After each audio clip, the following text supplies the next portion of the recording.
bonsoir, bonsoir. Shalom à toi qui es connecté.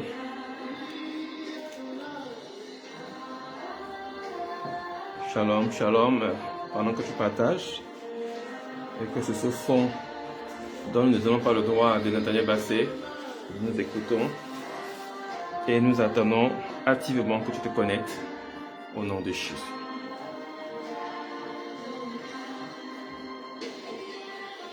Shalom à toi qui es sur la toile en ce moment, sois béni.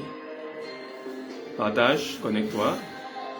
Au nom de Jésus, nous avons des grandes choses à partager ce soir. Nous avons des grandes choses à faire ce soir par la grâce de Dieu. Dieu qui est fidèle dans sa parole nous permet encore ce soir de changer avec lui, au nom de Jésus. Alors connecte-toi, partage pendant que nous sommes là. Nous voulons rendre grâce à Dieu pour ses bienfaits.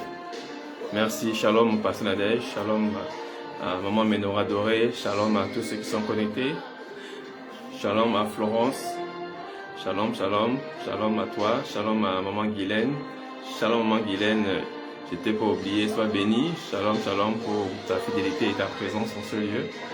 Nous sommes reconnaissants à Dieu pour la qualité de ton cœur. Shalom à toute personne connectée en ce moment, shalom, nous bénissons le Seigneur pour ta présence. Merci Seigneur, shalom. Alors partage. Ce soir, nous avons des grands travaux à faire. Shalom, Maman Josiane, femme d'exception, femme de qualité, femme de distinction et de direction. Shalom. Shalom à tout le peuple de Dieu. Soyez bénis. Alléluia.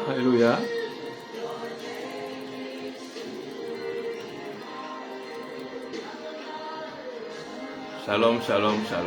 Bonsoir. Nous sommes ce soir dans notre 5e thématique et thématisation sur l'évangile, une puissance pour le salut. Amen, Maman Josiane. Alors, avant toute chose, nous allons rendre grâce à Dieu. Père très saint, nous te sommes reconnaissants pour ton amour et ta fidélité. Merci de l'opportunité que tu nous donnes encore ce soir de communier avec tes enfants. Nous sommes, Seigneur Père, ce soir réunis en ton nom. Et nous savons que ton esprit est au milieu de nous pour nous éclairer et pour nous guider. C'est pourquoi nous voulons parler non pas de notre part, non pas avec la sagesse de notre intelligence humaine, mais avec la puissance de l'Esprit de Dieu.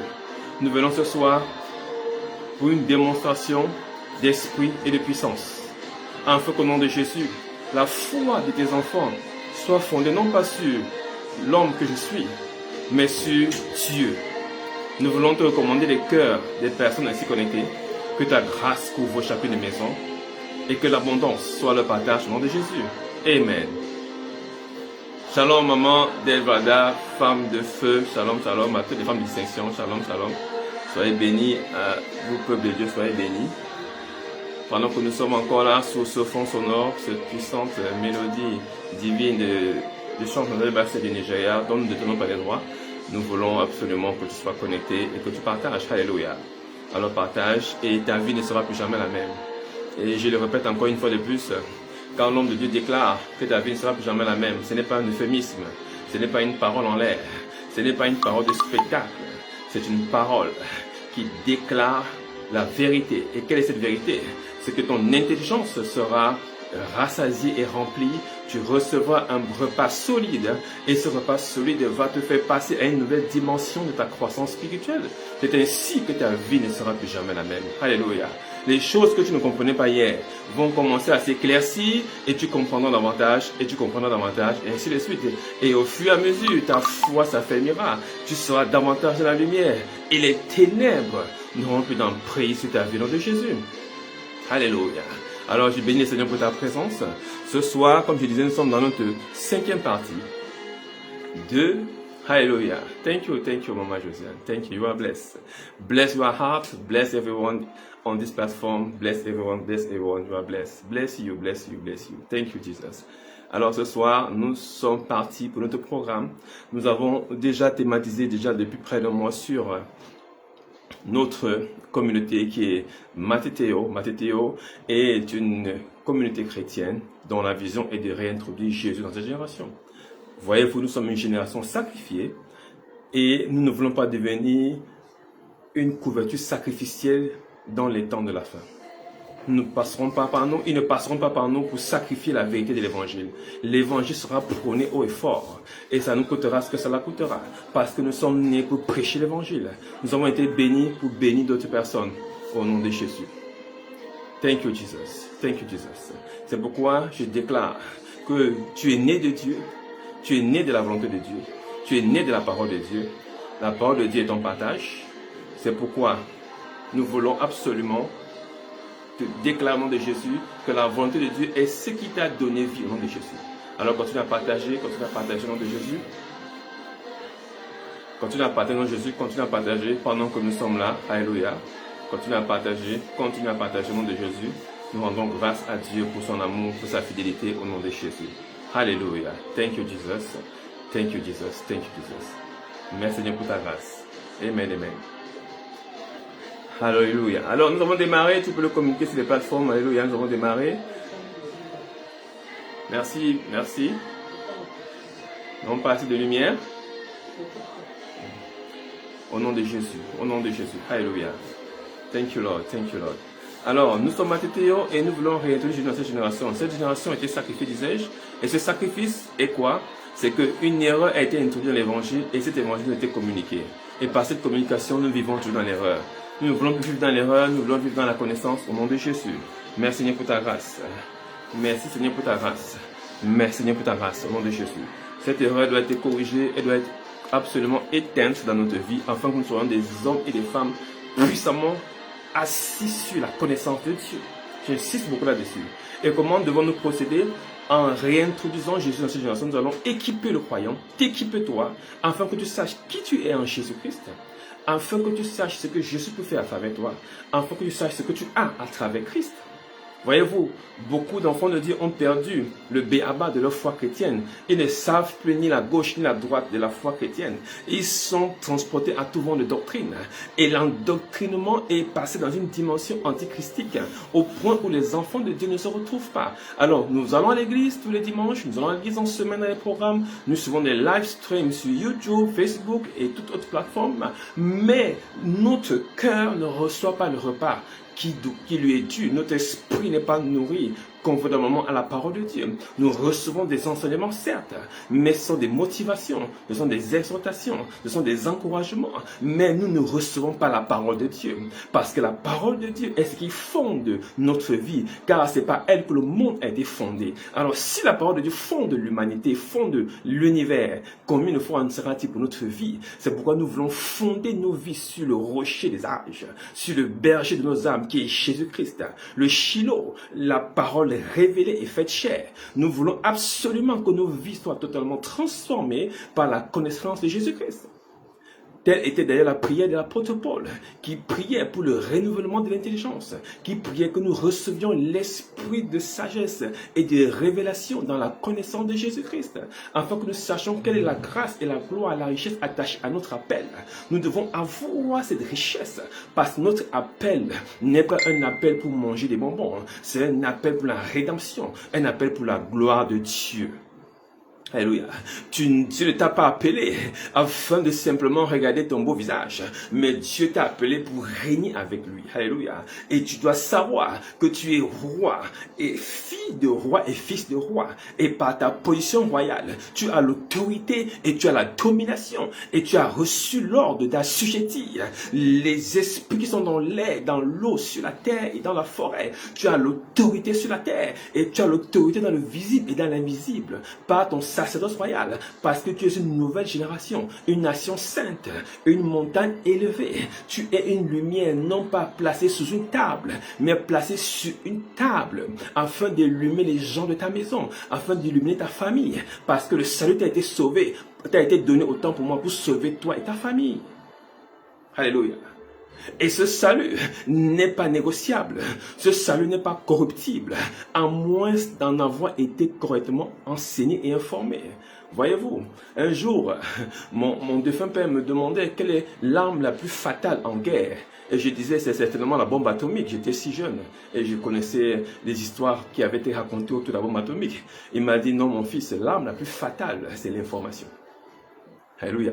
C'est l'information. Parce que où vas-tu larguer la bombe si tu ne sais même pas où se trouve l'ennemi? C'est important de savoir afin de pouvoir avancer. Notre marche spirituelle est une marche qui est fondée sur la connaissance. Nous marchons en nouveauté de vie. Nous marchons par l'esprit parce que nous connaissons comment l'esprit fonctionne. Nous connaissons le plan de Dieu. Nous connaissons son amour. Nous connaissons sa puissance. Nous connaissons les limites de notre action en tant qu'enfant de Dieu. C'est ensemble cette connaissance qui font notre marche. Quand la connaissance est remplie dans ton cœur, alors ta nature automatiquement se transforme. Et tu marches non plus par ce que tu crois, mais par ce qui est à l'intérieur de toi. Parce que ce n'est plus toi qui vis, c'est Christ qui vit désormais à l'intérieur de toi. Alléluia. C'est une glorieuse nouvelle. C'est une bonne nouvelle. Alléluia. Alors ce soir, nous allons thématiser autour d'un point important. Le thème de ce soir que je vais aborder, après avoir abordé la nouvelle naissance, après avoir abordé la dernière fois encore le salut, c'est une certaine dimension, nous allons aborder ce soir sur l'évangile, dans l'Ancien Testament et dans le Nouveau Testament. Alléluia. Parce que voyez-vous, plusieurs personnes pensent que l'évangile est un fait du Nouveau Testament. Je voudrais t'amener progressivement à la révélation de la vérité, à la révélation de la parole de Dieu, afin que tu comprennes exactement de quoi il s'agit. Alléluia. Je veux te rappeler ce que nous avons déjà dit précédemment, ce que la Bible déclare dans le livre de Romains chapitre 1, du verset 16 au verset 17. Car je n'ai point honte de l'évangile. C'est Paul qui parle ici. Je n'ai point honte de l'évangile. Paul s'adresse aux Romains. N'oubliez pas que Rome est une nation développée. C'est une nation intelligemment bâtie. C'est une nation qui a déjà reçu une certaine dimension dans l'avancement de sa civilisation. C'est une nation qui s'est arrogée des droits avec des dieux, avec des puissances des ténèbres pour accéder à un niveau d'intelligence, à un niveau de développement. Alléluia. Mais Paul arrive dans ce contexte. Il dit, moi, je n'ai pas honte de l'évangile. Alléluia. Parce qu'il paraissait ridicule au vu de la sommation des connaissances qui étaient relâchées par les Romains. Écoute, les Romains avaient des connaissances qui venaient des philosophes grecs, qui venaient de l'Égypte, qui venaient des pays scandinaves. Rome était le centre de la littérature. Écoute-moi, c'était la littérature latine. C'est de là qu'est partie toutes les langues. Rome avait une puissance. La langue latine était la langue la plus parlée. Ce n'était pas n'importe qui vivait à Rome. Et Paul arrive devant toute cette intelligence. Je parle de façon non exhaustive. Et Paul déclare, moi Paul, je n'ai pas honte de l'évangile. Je n'ai pas honte de l'évangile. Pourquoi? C'est une puissance de Dieu. Alléluia. L'évangile. Écoute-moi, Jean, je veux corriger, je veux dire, pas corriger, je veux préciser. C'est la puissance de Dieu. C'est la puissance de Dieu. Pour le salut de quiconque croit. Alléluia. Pour le salut de quiconque croit. Ce dont nous parlons ne sont pas des fables, ce n'est pas des rudiments. Écoute-moi, quand tu écoutes la parole de Dieu, tu es en train de recevoir la puissance de Dieu. Quand tu suis un message, tu es en train de recevoir la puissance de Dieu. Et cette puissance opère à ton insu. Tu n'as pas besoin de savoir comment ça marche. Tu n'as pas besoin que Dieu t'ouvre les yeux pour que tu vois les anges. Écoute, c'est par la foi que nous vivons. Parce que la Bible déclare, le juste vivra par la foi. Si tu ne veux pas vivre par la foi, alors tu vivras par les œuvres. Et nous allons chuter par là. Parce que c'est ainsi que l'erreur a été introduite dans l'évangile. Notre évangile n'est pas basé sur le mérite de l'homme. Elle n'est pas basée sur les capacités humaines. Elle n'est pas basée sur nos origines raciales. Elle n'est pas basée sur notre position sociale, notre position professionnelle, notre position politique, notre position royale. Elle n'est pas basée sur un quelconque titre que nous pouvons avoir sur la terre. Elle n'est pas basée sur le fait d'avoir, de ne pas avoir de l'argent. L'évangile, c'est par la grâce de Dieu et c'est par la foi, ce qui est un don de Dieu. Alléluia. Nous sommes sauvés par la grâce, ce qui est par le moyen de la foi, qui est un don de Dieu. C'est un don de Dieu. Rien ne peut remplacer ce don. Alléluia. Le don de Dieu, ce n'est pas une capacité humaine. C'est Dieu qui fait grâce à qui il fait grâce. Il déclare sa parole. Je fais miséricorde à qui je fais miséricorde. Et je fais grâce à qui je fais grâce. Il a dit, j'ai aimé moi, l'Éternel. J'ai aimé qui? J'ai aimé Jacob. Et j'ai haï qui? J'ai haï Ésaü. Et vous ne pouvez pas me demander pourquoi. Parce que Jésus a dit, le maître dispose de son bien comme il veut. Alléluia. L'ouvrier de la 11e heure est venu à toucher le même salaire que les autres. Qui est l'ouvrier de la 11e heure? C'est toi et moi. Alléluia. Jésus est venu et parti en quelle année? Et nous sommes en quelle année? Écoute, s'il n'était pas question de la grâce, penses-tu que toi et moi devions recevoir quelque chose? Écoute, nous sommes arrivés combien de temps après Matthieu? Combien de temps après Barthélemy? Combien de temps après Philippe? Combien de temps après Étienne? Ces héros de la foi, on les appelle les apôtres de l'agneau, les diacres de l'agneau, les gens qui ont vu et qui étaient juste après le départ de Jésus et qui ont témoigné de ce qu'ils avaient entendu de la part de Jésus. Et Dieu a confirmé le témoignage par des miracles, des prodiges et des signes. Écoute, toi, 2000 ans plus tard, tu arrives encore à recevoir ce message. Penses-tu que tu mérites de recevoir quelque chose? Oui, tu mérites parce que tu es l'ouvrier de la 11e heure. Alléluia. Tu recevras le même salaire que ceux qui ont commencé avant toi. C'est ça la parabole de l'ouvrier de la 11e heure. Il n'est pas question que parce que tu es au Gabon, parce que tu es au Sénégal, parce que tu es en Afrique du Sud, parce que tu es au Togo, parce que tu es dans une situation ignoble ou une situation royale, que tu ne puisses pas recevoir l'évangile. L'évangile a été donné aux hommes sur la terre. Alléluia. C'est pourquoi c'est une puissance de Dieu pour le salut de quiconque croit. Du juif premièrement, parce que le salut vient des juifs, et puis du grec, c'est-à-dire de toute l'humanité tout entière. Alléluia. Nous avons aussi dit dans 1 Corinthiens 1,18 que c'est pas la prédication de la croix qui est l'évangile. C'est une folie pour ceux qui périssent. Mais pour nous qui sommes sauvés, elle est une puissance de Dieu. Elle est une puissance de Dieu. Et nous verrons aujourd'hui de quelle puissance il s'agit. Alléluia. Nous verrons de quelle puissance il s'agit. Nous devons comprendre que cette bonne nouvelle qui est l'évangile, alléluia, n'a pas seulement été annoncée dans le Nouveau Testament. Bien avant, cela avait été annoncé. Mais il y a des erreurs qui ont été introduites dans la compréhension de l'évangile.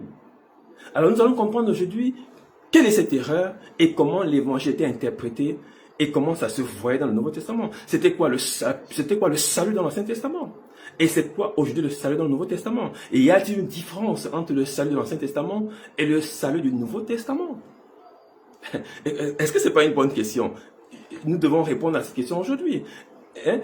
L'évangile dans l'Ancien Testament et dans le Nouveau Testament, est-ce que c'est la même chose? Est-ce que Dieu parlait du salut de la grâce dans l'Ancien Testament? Est-ce que réellement dans l'Ancien Testament on était sauvé? Est-ce que réellement dans l'Ancien Testament on connaissait la grâce? Est-ce qu'il y avait la foi? Parce que dans le Nouveau Testament, nous ne voyons que la foi partout, la grâce, la foi, la grâce, le salut. Mais dans l'Ancien Testament, comment étions-nous sauvés? Écoute déjà ce que dit Paul dans Galates chapitre 3. Reconnaissez ceci, que ce sont ceux qui ont la foi, qui sont fils d'Abraham. Nous sommes là dans Abraham, c'est dans l'Ancien Testament. Alléluia. Et donc, Paul connecte déjà cette dispensation à l'ancienne dispensation. Par le pont de la foi.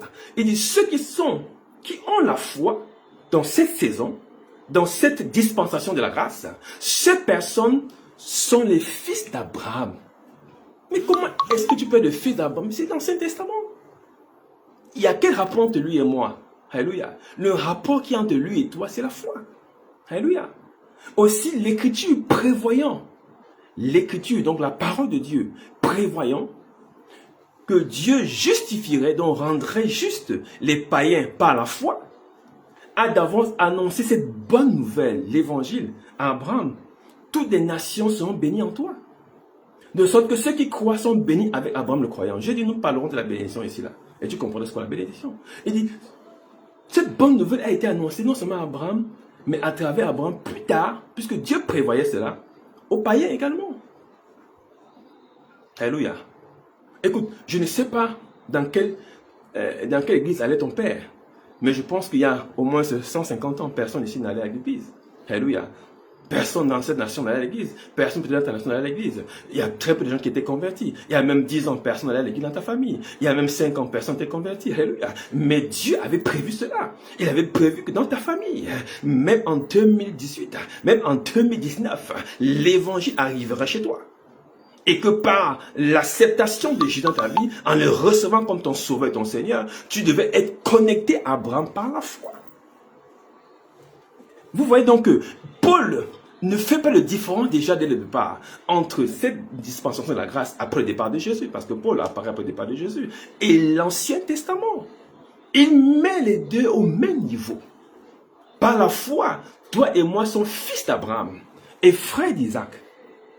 Alléluia. Galates 3, 26, 29 déclare encore. Vous êtes tous fils de Dieu. Fils de Dieu par la foi en Jésus-Christ. Alléluia. Par la foi en Jésus-Christ. Et vous tous qui avez été baptisés en Christ, vous avez revêtu Christ. Et il n'y a plus de juifs, ni de grecs, ni d'hommes, ni de femmes. Et si vous êtes à Christ, vous êtes alors la postérité d'Abraham. Voilà que notre connexion avec l'Ancien Testament. Si vous êtes à Christ, vous êtes alors la génération que Dieu a prévu de donner à Abraham. Il a dit, toutes les nations seront bénies en toi. Ta postérité sera bénie. Alors cette postérité, c'est celle qui est en Christ Jésus dans cette génération. Nous avançons. Alléluia. Je veux fixer certaines choses au départ. Vous voyez aujourd'hui, l'évangile est tellement attaqué. L'évangile est tellement attaqué. Pourquoi attaqué? Parce qu'il y a tellement de versions dehors. Il y a les versions sur l'ancestralité. Nos ancêtres dominent. Nous croyons en nos ancêtres. Et il y a ceux qui croient à des génies. Il y a ceux qui croient à l'Égypte, aux origines noires de l'Afrique. Il y a ce qu'on appelle le culte kémite, si vous connaissez les kémites. Alléluia, qui était le nom qu'on donnait aux Noirs à l'époque. Et il y a tous ceux qui croient à cette puissance kémite qui ressort l'origine de la race noire, qui était dominante dans les siècles antérieurs. Alléluia, puisque nous savons que effectivement les pharaons étaient des Noirs, cela a été prouvé scientifiquement, et que de par cela, nos origines étaient glorieuses, et que nous n'avons pas choisi un évangile qui viendrait de la race blanche. Alléluia. Nous avons donc cette dichotomie, cette psychose qui règne dans nos cœurs, parce que des fois, nous avons envie de suivre Christ, mais des fois, notre tradition nous rappelle aussi nos origines, en disant, mais non, il y a aussi ce qu'on disait au village, il y a ce qu'on faisait dans la famille, il y a ce que je voyais papa faire, il y a ce que je voyais maman faire. Est-ce que je devrais suivre la voie de Christ seulement? Est-ce que je ne devrais pas ajouter à cela un peu de ce que maman faisait? Est-ce que je ne devrais pas laisser la voie de Christ et suivre la voie de papa et maman? Et voyez-vous, tout ça sont des évangiles. Eh oui, pourquoi? Ce sont des nouvelles qui sont annoncées.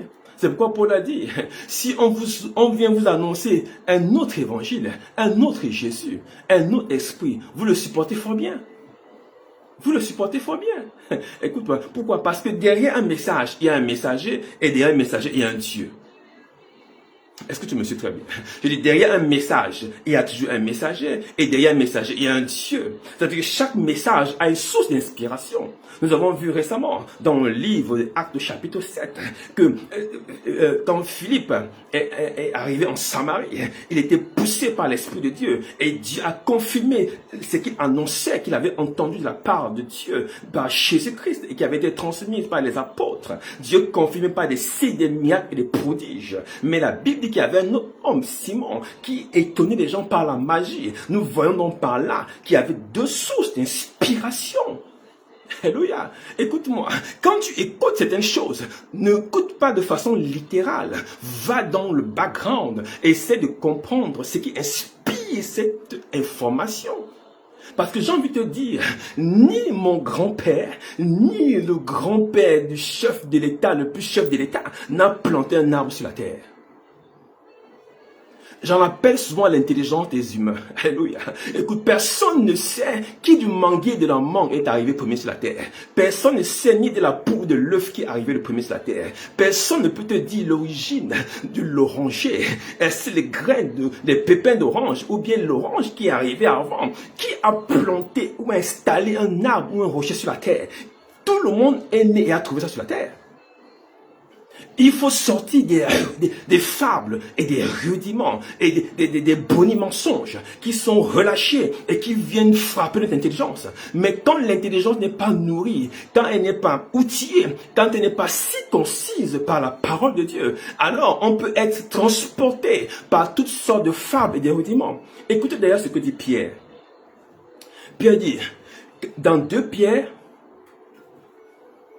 16, ce n'est point en suivant des fables habilement composées que nous avons fait connaître la puissance et l'avènement de notre Seigneur, Jésus-Christ, mais comme ayant été témoins oculaires de sa majesté.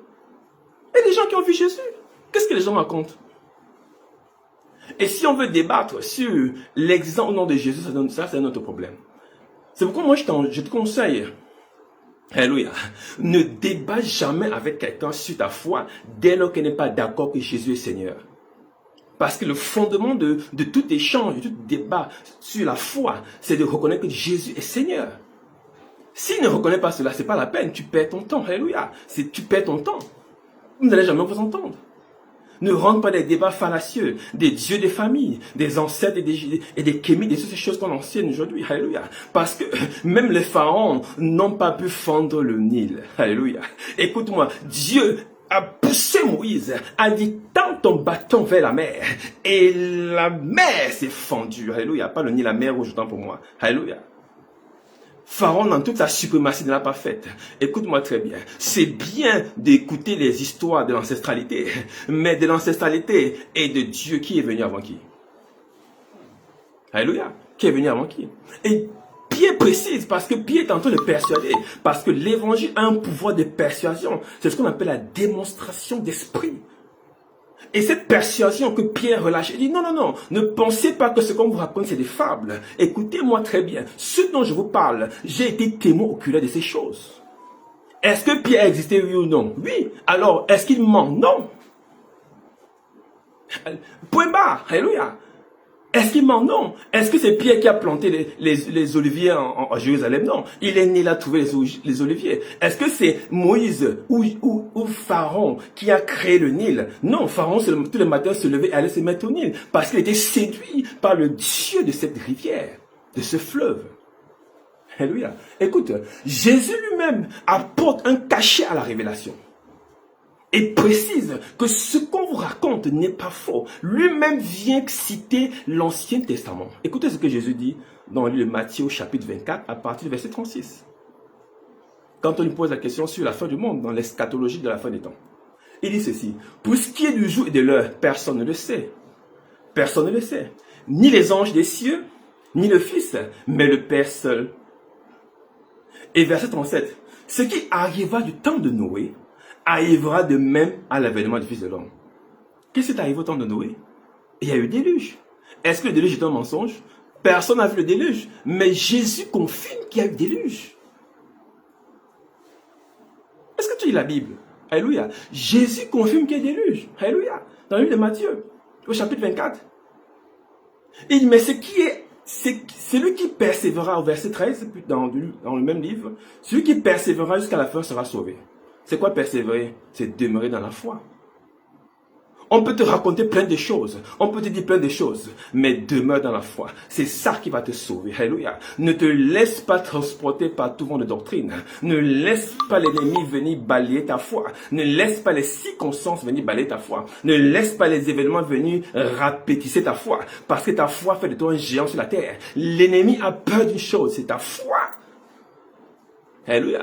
Et n'oublie pas pour toi qui étais là mardi, l'Esprit nous a enseigné en nous disant, ce n'est pas le l'eau qui fait renverser le bateau, mais c'est ce qui est dans ton cœur qui renverse le bateau. C'est-à-dire c'est ta foi qui est capable de te faire descendre en enfer. Si ta foi n'est pas persistante, si ta foi n'est pas permanente, alors ton bateau peut chavirer. C'est pourquoi l'ennemi sait cela. Et pour détruire la foi qui est logée dans ton cœur, l'ennemi attaque ton cœur qui est ton intelligence en introduisant d'autres systèmes d'information. Alléluia. D'autres nouvelles. Dans Luc au chapitre 17 encore, Jésus, encore une autre version, précise que ce qui arriva au temps de Noé arrivera de même au Fils de l'homme. Il dit quoi? Verset 27, les hommes mangeaient et buvaient, se mariaient et mariaient leurs enfants, jusqu'au jour où Noé entrant dans l'arche, le déluge vint et les fit tous périr. Donc Jésus ici est en train de côté comme des anglophones, c'est-à-dire de citer un événement qui a eu lieu dans le livre de Genèse au chapitre 6, au chapitre 7, au chapitre 8. Cela veut dire quoi? Que Jésus connaissait parfaitement la Genèse.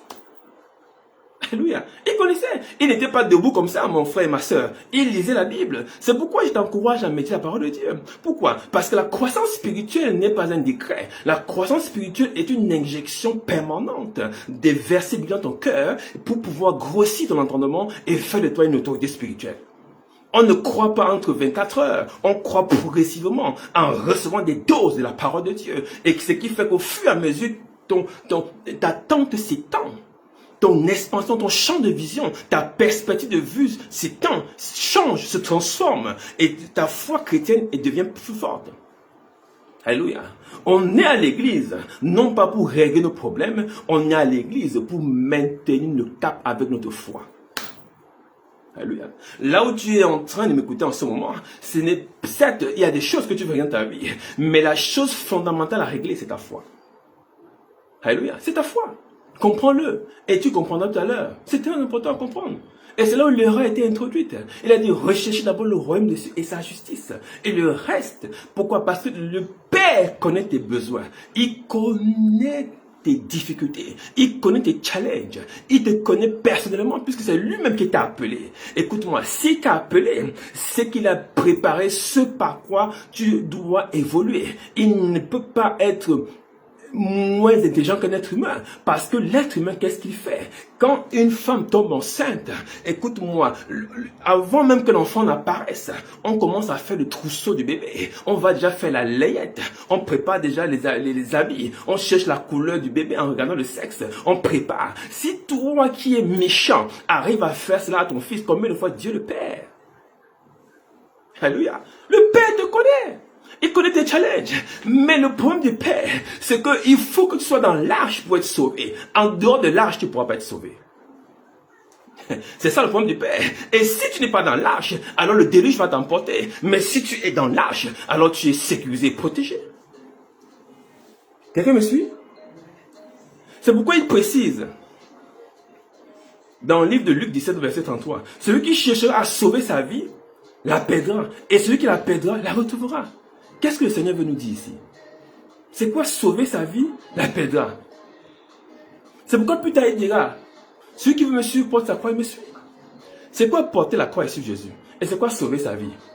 Sauver sa vie, c'est mener une vie chrétienne basée sur notre égoïsme spirituel.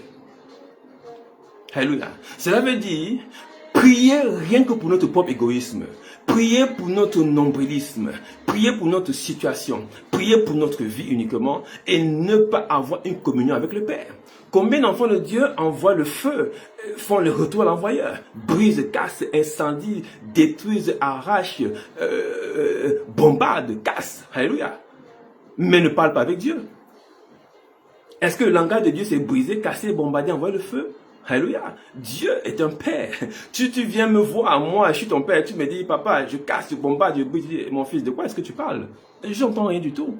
Alléluia. Dieu n'entend pas ces genres de prières. Parce que ce n'est pas son langage. Amen, amen. C'est pourquoi il dit, si tu veux sauver ta vie, c'est-à-dire si tu viens à l'église rien que pour tes besoins matériels, alors tu vas la perdre. Mais si tu perds ta vie, ça veut dire quoi? Si tu suis Jésus par la foi et non par la vue, cela veut dire que tu perds ta vie. Cela veut dire qu'on va se moquer de toi. Porter sa croix, c'est accepter ta situation et suivre Jésus. C'est dire, tous les matins, tu te lèves, tu vas à l'église les dimanches, et le voisin te regarde, il secoue la tête du haut de sa fenêtre, et dit, ce garçon est perdu, cette soeur est perdue. Il voit ta famille, tu rentres dans ta voiture, tu démarres, tu soulèves les enfants, tes parents, tes grands-parents, tu vas à l'église. On dit, mais il est perdu cet homme. Il n'a rien de mieux à faire que d'aller donner l'argent au pasteur. Écoute-moi, si tu veux sauver ta vie, tu vas la perdre. Mais si tu perds ta vie, oh, écoute-moi, et en suivant Jésus, tu vas la retrouver. Tu vas la retrouver. Pourquoi? Parce qu'il est l'auteur et le rémunérateur de ta foi. C'est lui-même qui est le commencement et la fin. Si tu commences avec lui, tu ne te perdras pas. Il a dit, Père, je te remercie de ce que tous ceux que tu m'as donnés, je ne les ai pas perdus. Tu ne te perdras pas. Mais si tu veux ne pas porter la croix, si tu veux vivre une vie matérialiste, fondée sur le matériel, avec des challenges, mais tu perdras ta vie certainement. Alléluia. Il faut que les enfants de Dieu se transforment et sortent du sacrifice de mensonge dans lequel on nous a introduits. Nous ne sommes pas là pour des besoins matériels. Alléluia. Ces choses nous accompagnent. Alléluia. Ces choses nous accompagnent. Nous sommes là pour maintenir le cap de notre foi. Écoute-moi, c'est ainsi qu'au temps de Lot et qu'au temps aussi de Noé, les hommes mangeaient, mariaient leurs enfants, ils fêtaient, mais ils ne comprenaient pas que quelque chose se passait. Les gens regardaient Noé en train de bâtir l'arche.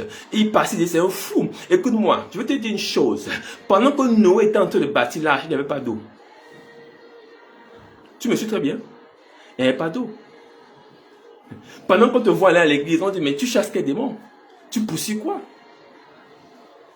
Et il y a des gens qui pensent qu'aller à l'église, c'est parce qu'on a des problèmes. Mais tu vas à l'église faire quoi? Mais tu as des problèmes? Ah oui, c'est vrai, tu ne travailles pas, tu es au chômage. Ah, le pauvre, oui, c'est pour ça, oui, je comprends. Ah, tu n'as pas des enfants? Ah oui, oui, c'est pour ça, oh là là. C'est pour ça qu'il va à l'église. Ah, mais, non, mais tes enfants, ah oui, ton fils, il est voyou, hein. Oui, il faut prier, hein, mon frère, oui. Ma soeur, il faut prier, hein. Priez beaucoup. Vraiment, l'enfant, là, on ne comprend pas le quartier, là, vraiment, on ne comprend pas, il est devenu bizarre. Hein? Ah bon? Ah, oui. Ton frère fait l'AVC, ton frère boit beaucoup. Ah oui, oui, oui, c'est pourquoi. Ah oui, il faut prier. Écoute-moi, ça c'est pas la foi. On ne va pas à l'église parce qu'on voit des choses. On va à l'église parce qu'on ne voit pas des choses. Parce qu'on voit Christ Jésus. Est-ce que tu me suis? C'est très deep ce que je suis en train de te dire. C'est très profond ce que je suis en train de te dire. Si tu vas simplement sur la base des problèmes que tu as, tu perdras ta vie. Mais si tu vas sur la base de ce que tu as perdu ta vie, mais tu suis Jésus, tu vas retrouver tout ce qui a été perdu. Alléluia. Quand Noé était en train de clouer le bois de cyprès, selon ce que Dieu lui avait dit, il ne voyait pas l'eau. Et laisse-moi te dire, selon des calculs qui ont été faits, Noé a fait l'âge pendant plus de 100 ans. Puisqu'il avait 600 ans quand il est rentré dans l'âge, et près de 500 ans quand Dieu lui a parlé. Il ne savait pas, il obéissait simplement à ce qu'il avait entendu. Alléluia. Il obéissait à ce qu'il avait entendu. Il obéissait à ce qu'il avait entendu.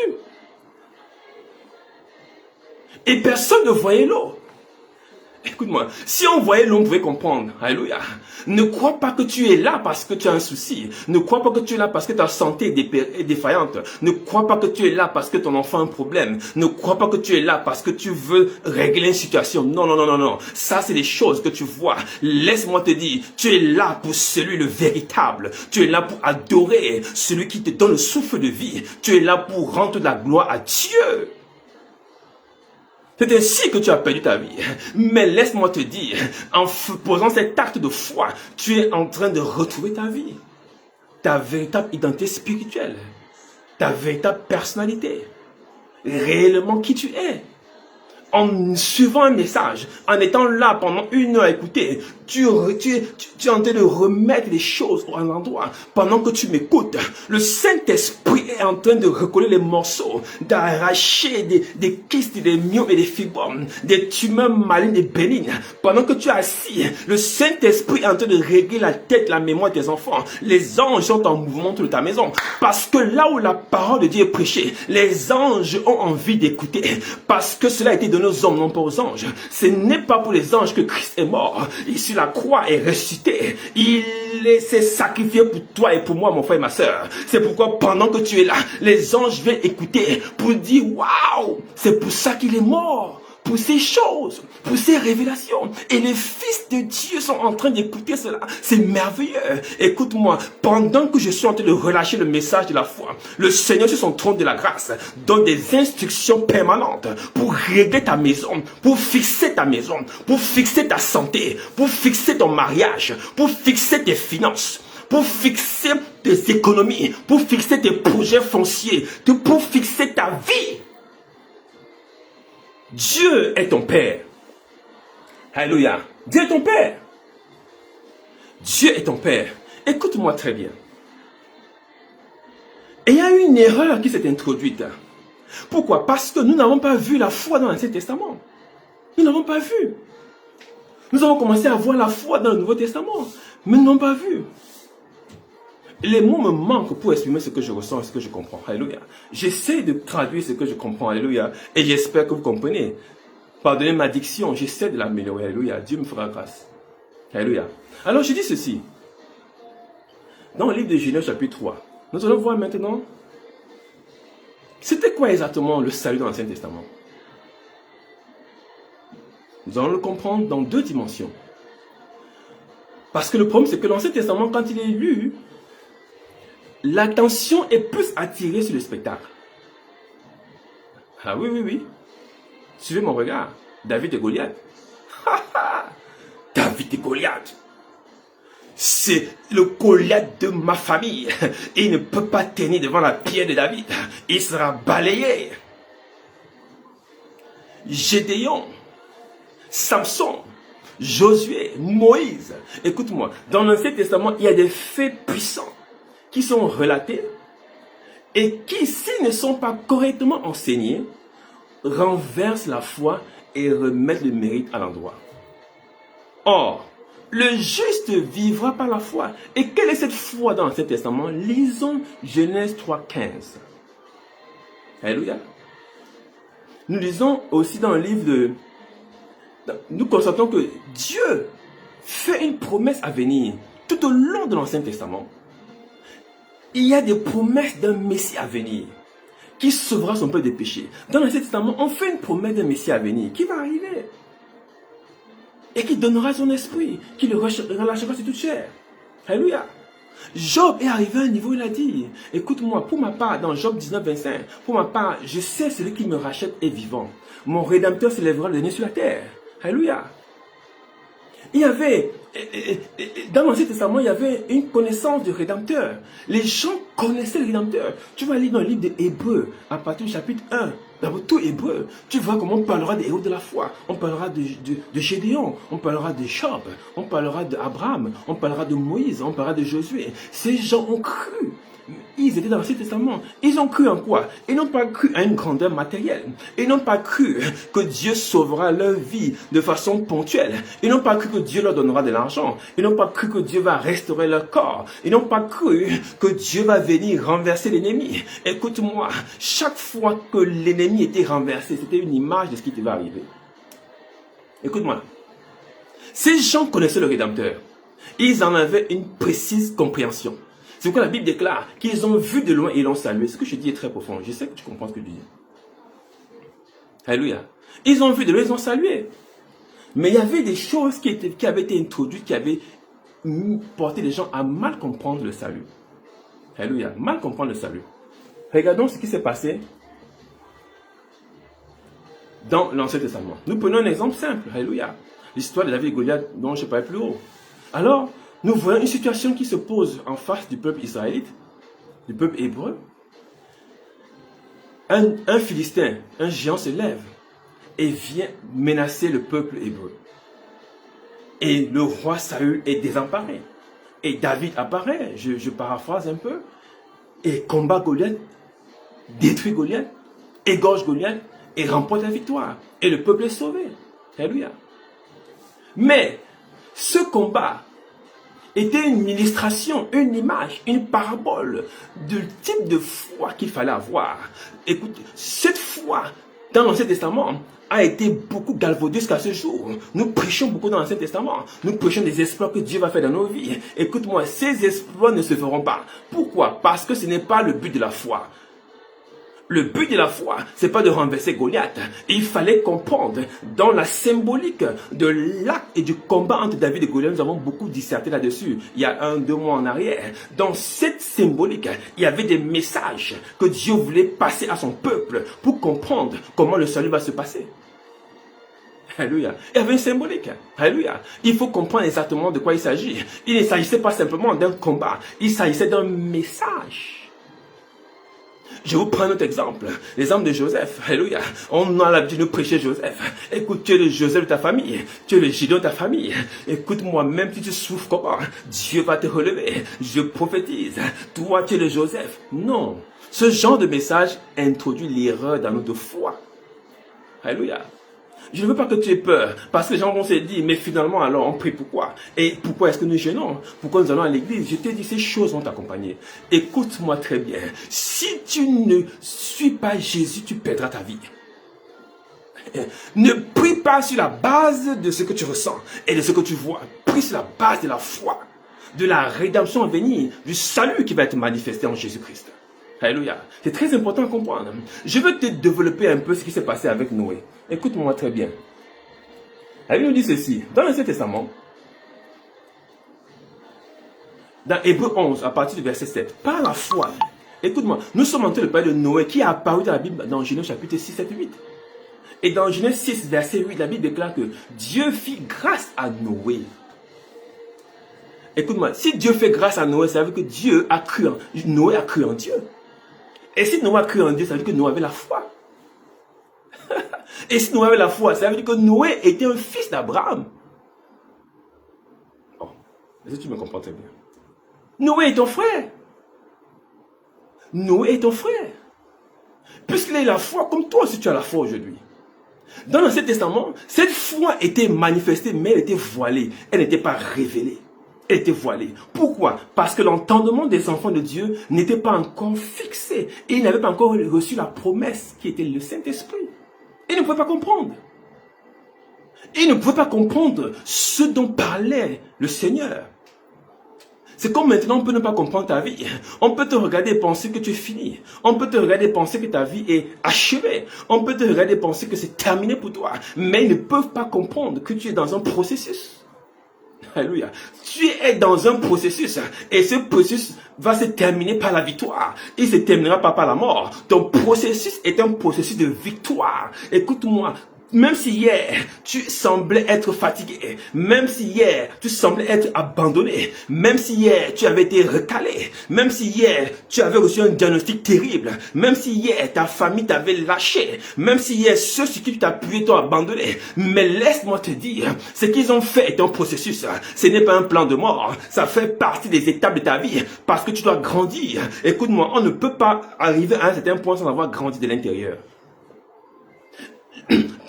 Ta croissance physique doit s'accompagner d'une croissance intérieure. Tu dois grandir de l'intérieur. C'est pourquoi il y a des personnes qui arrivent à des positions élevées de la vie et meurent très tôt. Pourquoi est-ce qu'ils meurent très tôt? Pourquoi est-ce qu'elles meurent très tôt? Parce que de l'intérieur, elles n'ont pas la position. C'est pourquoi ces gens rentrent dans des compromissions et commencent à faire des choses impures et commencent à menacer des gens. Produisent une méchanceté gratuite, insultent leurs collaborateurs, menacent les gens. Ce sont des enfants, ils n'ont pas encore grandi. Et que ce par quoi tu passes, c'est pour ta maturité. C'est pour ta maturité. C'est pour ta maturité. Alléluia. C'est comme quand Lazare est mort. Écoute-moi, Jésus a dit, ne t'ai-je pas dit, tu crois, tu verras la gloire de Dieu. Écoute-moi, le fait de croire, ça veut dire que tu as obtenu une nouvelle position spirituelle.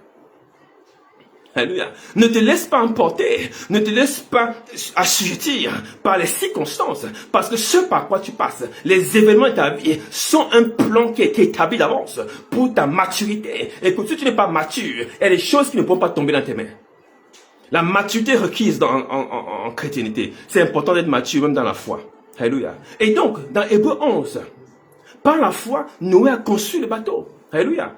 Pour sauver sa famille, il avait pris au sérieux la révélation. Noé avait pris au sérieux la révélation. C'était quoi la révélation? La bonne nouvelle, l'évangile. Dieu lui a dit, je fais alliance avec toi. Et c'est toi qui vas bâtir ces tâches. Et tu vas prendre ta famille et tu vas annoncer aux autres. Et tu feras rentrer les animaux couple par couple. Et tu feras rentrer tes enfants et tes frères et sœurs. Écoute-moi, ceux qui ont entendu la voix de Dieu, selon ce que Noé avait annoncé, ont été sauvés. Plus tard, nous avons Acte 16, 30 qui nous relate la même chose. Alors, il les fit sortir et dit, Seigneur, que faut-il que je fasse pour être sauvé? Paul et Silas répondirent, crois au Seigneur Jésus et tu seras sauvé toi et ta famille. Et il lui annonçait la parole du Seigneur. Quelle parole lui annonçait? La même parole qui avait été annoncée à Noé. Dans Genèse 6, 8, Dieu dit, la Bible déclare en Genèse 6, 8, 9, Dieu dit à Noé, Dieu parla à Noé. Comme plus tard, Dieu parla à Abraham. Alléluia. Donc Abraham savait, avait une communion avec le Père. De par cette communion, il avait une foi qui était établie. C'est pourquoi Dieu l'a appelé son ami. Alléluia. Dieu l'a appelé son ami. Et cette foi est présente dans l'Ancien Testament. Mais cette foi n'est pas révélée. Pourquoi? Parce qu'on a affaire à un peuple à la nuque raide. On a affaire à un peuple qui n'est pas intelligent. La Bible déclare que nul n'est intelligent, nul ne cherche le Seigneur. C'est comme aujourd'hui, nous ne sommes pas intelligents en pensant que le mérite remplace la foi, en pensant que le mérite remplace la grâce. Nous sommes sauvés par la foi, nous sommes justifiés par la croix de Golgotha. Et par cette justification, nous marchons par la foi et non par la vue. Nos prières, nos attitudes doivent être fixées sur Jésus-Christ et non sur les évangiles que nous écoutons par-ci par-là. Parce que Paul a dit, si vous écoutez un nouvel évangile, vous le supportez bien. Quels sont ces nouveaux évangiles dont on parle? C'est la motivation. L'église n'est pas un lieu de motivation. L'église n'est pas un lieu de coaching. I tell you, by the grace of the Lord, you will make it. You will make it. Tu réussiras. Tu avanceras. Écoute, je vais avancer comment? Je vais réussir comment? Je n'ai pas besoin de savoir si toi tu as réussi ou pas. Écoute-moi, mon histoire ne t'intéresse pas. Ma réussite ne t'intéresse pas. Ce que je fais hier ne t'intéresse pas. Ce qui t'intéresse, c'est ce que Jésus-Christ a dit, a fait et va faire. Alléluia. C'est ce qui t'intéresse. Tu ne prends pas une de ton temps pour écouter mon histoire. Mon témoignage n'a pas d'importance. Mais c'est le témoignage que j'annonce de ce que j'ai entendu qui est important pour ta vie. Parce que c'est ce témoignage qui impacte ton cœur et te donne de l'assurance pour pouvoir tenir dans ce monde corrompu afin de garantir ta place auprès du Père. Alléluia. Pourquoi? Je te dis et je répète cela, parce que cela est pour moi un cheval de bataille. Si tu t'éloignes de la lumière, tu auras l'impression que tu es perdu. Mais la connaissance est ce qui est nécessaire pour ne pas être perdu, parce que mon peuple périt faute de connaissance, faute de lumière. Écoute-moi, quand il y a des ténèbres, allume l'interrupteur, appuie l'interrupteur. Alléluia. Appuie l'interrupteur. Ne te laisse pas affliger outre mesure. Écoute-moi, je ne comprends pas pourquoi les enfants de Dieu passent 15 années à jeûner, à prier. Alléluia. Et après, qu'est-ce qui se passe quand on fonctionne de cette manière? Quand tu pries et tu jeûnes, cela veut dire que tu es en train de faire une transaction avec Dieu. Tu dis, mon Seigneur, je vais prendre 3 jours de jeûne. Je ne bois pas de l'eau, je ne mange pas. Pendant 3 jours. Après les 3 jours là, Seigneur, règle mon problème. Oh. Tu es en train de faire chanter Dieu. Amen, amen. Et tu es en train de mettre sur la table de Dieu le mérite. Donc, comme tu as fait 3 jours de jeûne à sec, alors Dieu doit répondre. Écoute-moi, depuis quand est-ce que la terre parle au potier? Hein? Depuis quand est-ce que les montagnes parlent au Créateur? Depuis quand les océans s'adressent au Créateur? Est-ce que la mer, l'océan Indien, peut dire un mot à Jésus-Christ? Est-ce que tu penses que les fonds de l'océan Atlantique peuvent ouvrir la voie devant Dieu? Hein? Comment peux-tu mettre devant Dieu une telle menace? Mais laisse-moi te dire que ça va se terminer en frustration. Et c'est pourquoi beaucoup d'enfants sont frustrés. Pourquoi? Parce que la perspective dans laquelle on a été introduit était fausse. Il y a eu une erreur qui s'est introduite dans notre système spirituel. Pourquoi on nous a fait croire que c'est en menant des exercices spirituels que nous allons atteindre un but et que le but a déjà été donné sur la croix? Jésus est mort pour toi. Il a cloué les actes dont les ordonnances subsistaient contre toi sur la croix. Il les a livrés publiquement en spectacle. Et désormais, pour toi qui es en Christ Jésus, il n'y a plus de condamnation. Pourquoi te condamnes toi-même? Pourquoi te culpabilises toi-même? Alléluia. Ce n'est pas une négociation. Écoute-moi, le Dieu qui fait une transaction est un démon. Chaque fois que tu feras une transaction dans une prière, tu ne t'adresses pas à Dieu. Suis mon regard, je ne vais pas trop parler. Si tu fais une prière transactionnelle, tu es en train de parler à un Dieu transactionnel.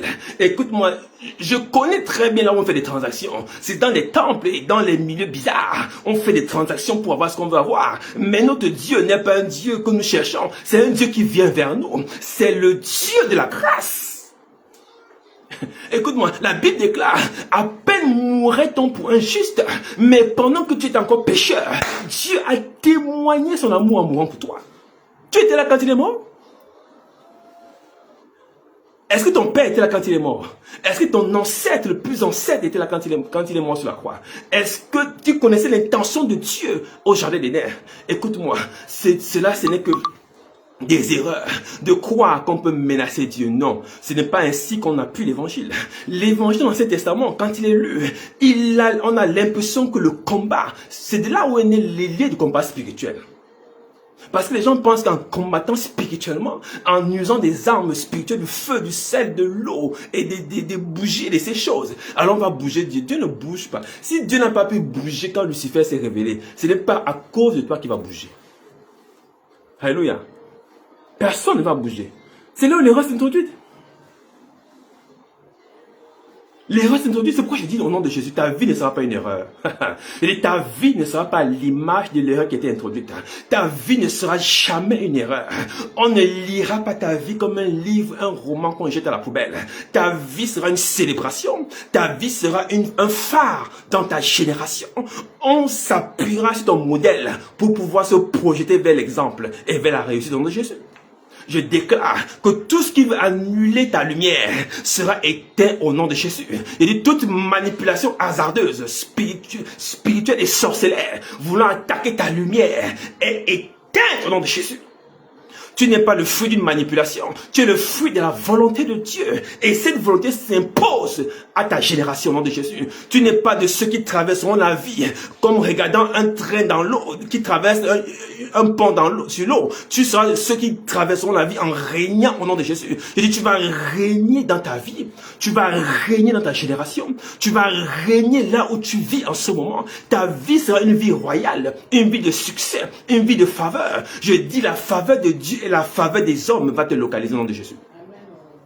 Je le prophétise, ce qui était resserré va être relâché en ta faveur, au nom de Jésus. Pourquoi? Parce que tu as foi en Christ, en celui qui est l'ancien des jours, celui qui est le rocher des âges, le berger de nos âmes, le pasteur et le berger de nos âmes, celui qui a reçu depuis le Jourdain la parole selon laquelle celui-ci est mon fils bien-aimé, en qui j'ai mis toute mon affection. Et aussi, toi aussi, tu as mis toute ton affection en lui. C'est pourquoi il t'aime et il ne te laissera pas tomber. Il a dit, mon alliance de paix ne chancellera jamais. L'alliance de paix que Dieu a avec toi ne chancellera jamais. Avançons. Alléluia. À cause du temps. La façon avec laquelle les gens étaient sauvés dans l'Ancien Testament est une question qui déroute certaines personnes. Alléluia. Je ne vais pas entrer dans les profondeurs parce qu'on a passé le temps. La façon avec laquelle les gens étaient sauvés dans l'Ancien Testament était déroutante. Prenons l'exemple de Gédéon dans le livre de Juges 6. Gédéon qui a sauvé sa famille. Après que l'ange soit arrivé, pendant qu'il était sous les térébintes d'Ophra, et que l'ange est arrivé, et l'ange lui a dit, vaillant héros, va avec la force que tu as, et tout ce que tu connais. Et Gédéon s'est levé. Il a dit, abat le pied sacré, Dieu le lui a révélé, de Baal qui est dans la maison de ton père. Et après cela, il a mené des batailles, il a gagné. On a vu ce que Josué a fait. Dieu a dit à Josué, mon serviteur Moïse est mort, c'est toi qui conduira désormais le peuple. Et Josué a marché, il est arrivé à Jéricho. Dieu lui a donné une technique. Et depuis ce jour, il a renversé Jéricho avec cette technique. Ce n'était pas pour qu'on répète cette technique jusqu'à ce jour. Est-ce que je me suis très bien? Dieu a parlé à Josué de façon précise, sur un point précis. Alléluia. Mais l'erreur qui s'est introduite, c'est quoi? C'est de croire que l'action que Josué a menée peut se perpétuer. Pourquoi? Parce que l'action de Josué, comme l'action de Gédéon, étaient des images des choses à venir. Quelqu'un me suit très bien? C'était des images des choses à venir. C'est pourquoi je dis, si hier encore on avait dit que tu étais malade, c'était une image de ta guérison. Quelqu'un ne m'a pas suivi. C'était une image. On t'a vu peut-être malade. La radio a vu une maladie. Les médecins ont cru voir une maladie. Mais non, c'était une déformation de ta personne. Parce que ta véritable image va arriver. C'était pas toi qu'on a vu. C'était une image de toi qui va arriver demain. Écoute-moi très bien. Même s'ils ont déclaré que tu es stérile. Ils ont déclaré que tes enfants ne peuvent rien faire. Ils ont dit que ton travail ne peut rien faire. C'est une image de ta personne, ce n'est pas toi. Parce que ta vraie personne va se manifester dans peu de temps. Écoute-moi, à cause de l'évangile, à cause de la puissance de l'évangile, ta véritable nature va jaillir et surgir dans la lumière. Et tu vas t'imposer dans ta génération de Jésus. Tu t'imposeras au nom de Jésus. Ne prends pas l'image pour la vérité. Ne prends pas l'image pour la vérité. L'image, c'est l'image, mais ce n'est pas toi. Le miroir envoie une image, mais c'est le miroir, mais ce n'est pas toi. Écoute-moi très bien. L'image permet d'ajuster toi. Est-ce que tu me suis? Mais l'image n'est pas toi. Envoie l'image, tu peux ajuster toi pour avoir encore meilleur de toi-même. Est-ce que quelqu'un me suit très bien? J'ai dit le toi que tu as vu hier, le toi que tu as entendu hier, ça n'était pas toi au nom de Jésus. Le vrai toi, l'enfant de Dieu, n'est pas corruptible parce que tu es un esprit. Tu es un esprit. Et donc, dans l'Ancien Testament, Dieu, à cause de la faiblesse de leur langage, a introduit des formes de salut. Alléluia. Ces formes de salut étaient des images prenons la délivrance, parce que le salut veut dire délivrance. Prenons le peuple hébreu en Égypte qui ploie sous l'oppression de Pharaon. Écoute-moi, par cette oppression, le peuple a commencé à crier. Et Dieu a déjà entendu les cris de mon peuple. Moïse va libérer ces gens-là. Écoute, quand ces gens sont sortis, la Bible déclare qu'arrivés au bord de la mer, ils étaient déroutés. Et Dieu a fait à Moïse quelque chose d'extraordinaire. La mer s'est fendue sous l'ordre de Moïse. Comme pour dire que la nature nous est soumise. Et quand Moïse a parlé, la mer s'est ouverte. Et le peuple a traversé à pied sec la mer. Ce qui veut dire que toi, enfant de Dieu, écoute-moi très bien, ta délivrance, elle va se passer par quelqu'un qui s'appelle Jésus, qui va venir ouvrir une voie, parce qu'il est le chemin, la vérité, la vie. Et quand tu emprunteras cette voie, l'ennemi d'hier ne t'arrêtera plus jamais. Quelqu'un me suit très bien? Moïse était une forme de Christ qui devait arriver. Dieu était en train d'annoncer quelque chose. Regardez Moïse, ce qu'il fait. Mais je vous dis, il y a plus que Moïse qui va arriver. Et quand il arrivera, il va frayer un chemin à travers la croix. Quelqu'un me suit très bien? Il va frayer un chemin à travers la croix. Dans ce chemin-là, ceux qui suivront ce chemin seront sauvés. Est-ce que tu me... Mais ces gens n'ont pas compris. Ils n'ont pas compris. Ils n'ont rien compris du tout. Et Dieu a dit, je n'abandonne pas. J'avance. Et arrivé devant, Dieu a donné des victoires à Moïse sur les peuples. Ils n'ont pas compris. Dieu a dit, bon, Moïse, pour toi est terminé. Passe le relais à Josué. Josué a pris le relais. Josué a détruit les peuples. Il est arrivé à Jéricho. Dieu a dit à Josué, renverse-moi Jéricho là, afin qu'ils voient qui je suis. Josué a dit, merci Père, marchons les enfants. On a marché pendant 7 jours. Et le 7e jour, on a marché 7 fois. Et les murs sont tombés. Et Dieu a dit, vous ne prendrez rien à Jéricho. Mais après avoir traversé Jéricho, ces gens étaient toujours rebelles. Je ne vais même pas si loin, dans le désert. Pendant que Moïse, je l'ai dit ici jeudi dernier, pendant que Moïse faisait des prières à Dieu et que Dieu répondait aux prières de Moïse en envoyant le rocher par lequel l'eau coulait, il y avait la nuit qui donnait la fraîcheur, il y avait le feu qui réchauffait la nuit. Mais ces gens n'ont toujours pas compris. Alléluia. Cette nuit était la forme du Saint-Esprit qui devait nous conduire dans toute la vérité. C'est la nuit qui donnait la direction au peuple. C'est comme le Saint-Esprit nous conduit dans la vérité. C'est lui qui donne la direction à suivre. C'est des images. Je passe. Arrivons à Joseph. Ce fait est très important. Alléluia. Ce fait est très important. Dans l'Ancien Testament, le salut était imagé. Le salut était imagé. Mais pendant ce temps, il y avait des héros de la foi qui comprenaient ce qui se passait. C'est pourquoi Joseph, quand il est mort, Jacob, en mourant en Égypte, a précisé que le Shiloh viendra. Et quand vous partirez d'ici, emportez mes ossements avec vous. Parce que Jacob avait la foi. Il avait vu le Messie à distance. Il savait ce qui allait arriver. Alléluia. Mais c'était voilé. Mais pour le commun des mortels, Joseph arrivé en Égypte était un héros qui a sauvé sa famille. Non, Joseph n'était pas un héros de sa famille. Joseph était l'image de Jésus. Je vais t'expliquer.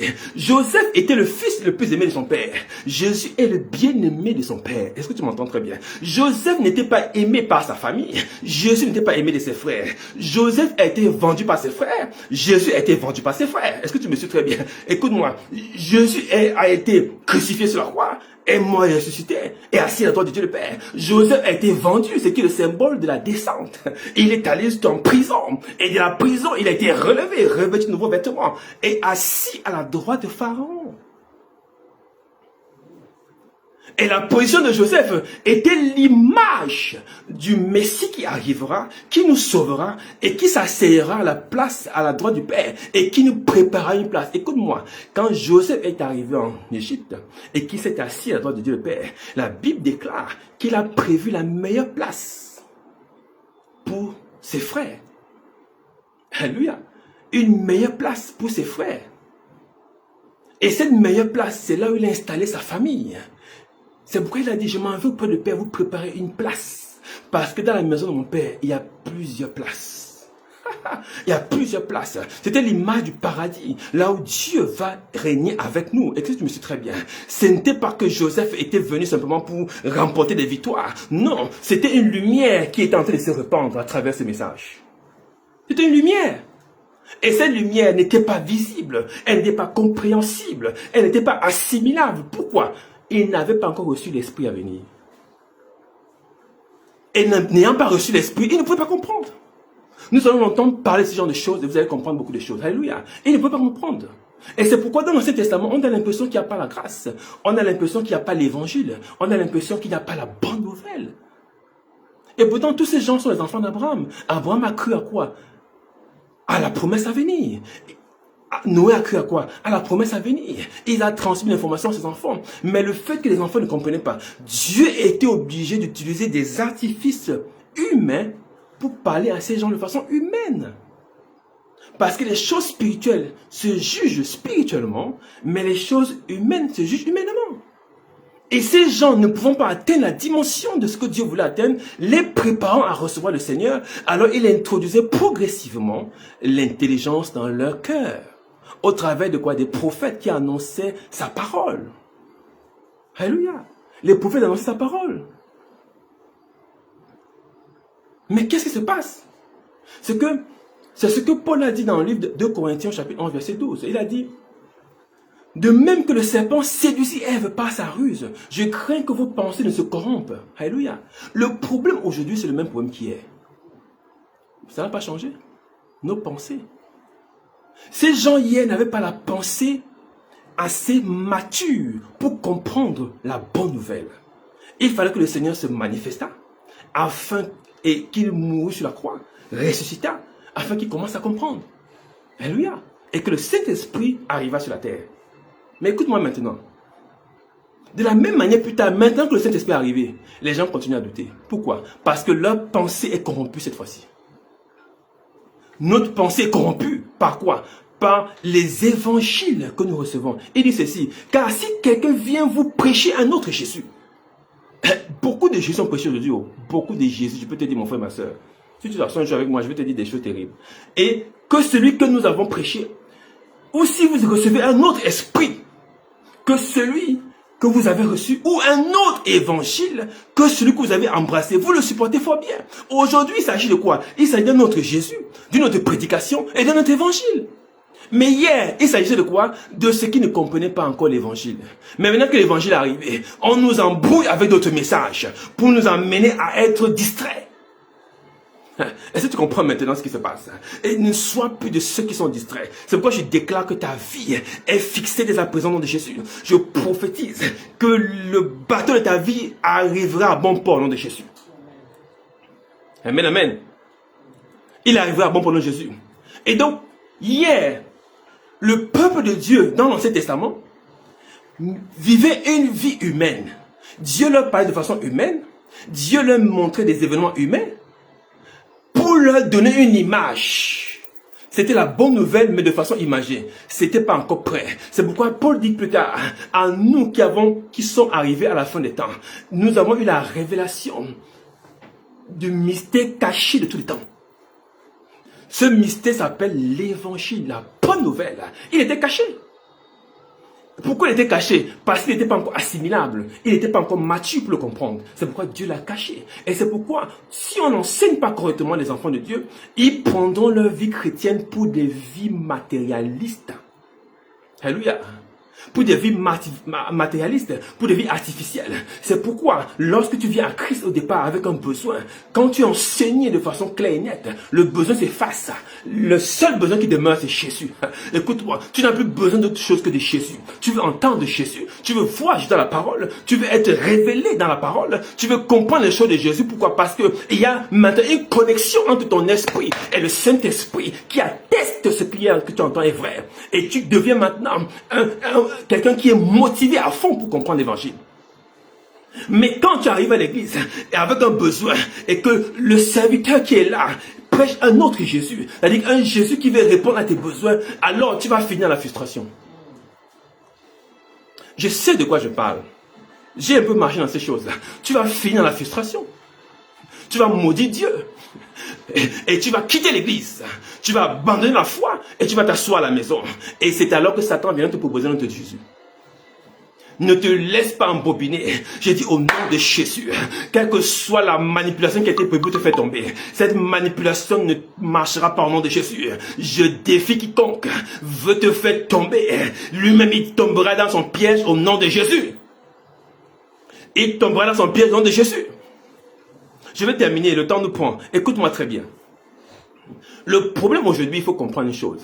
C'est que de la même manière, écoute-moi, de la même manière que le bateau, j'ai pas le temps de décrire le bateau, on va faire la prochaine fois. Le bateau de Noé, dans lequel se trouvait Noé, n'a pas chaviré malgré le déluge. Lis dans Genèse 6, 7, 8, tu verras ce que c'était le déluge. Le bateau n'a pas chaviré à cause de quelqu'un qui avait cru, à cause de la foi qu'il avait.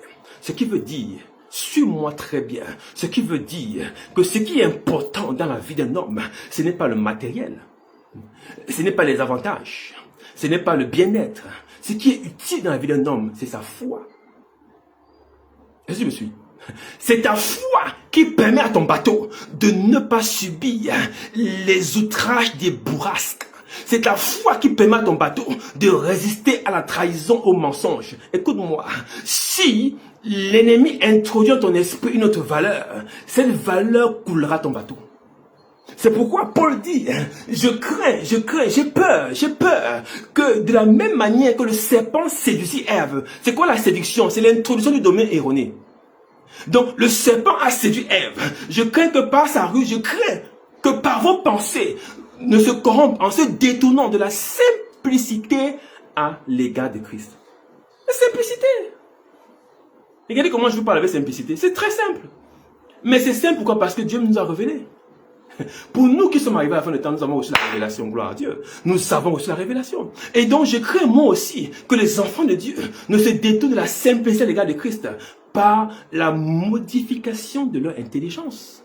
Et donc aujourd'hui, écoute-moi, le problème c'est quoi? Le problème, ce n'est pas d'avoir un avantage quelconque. Suis-moi très bien. Le problème, ce n'est pas de régler, d'avoir une vie heureuse.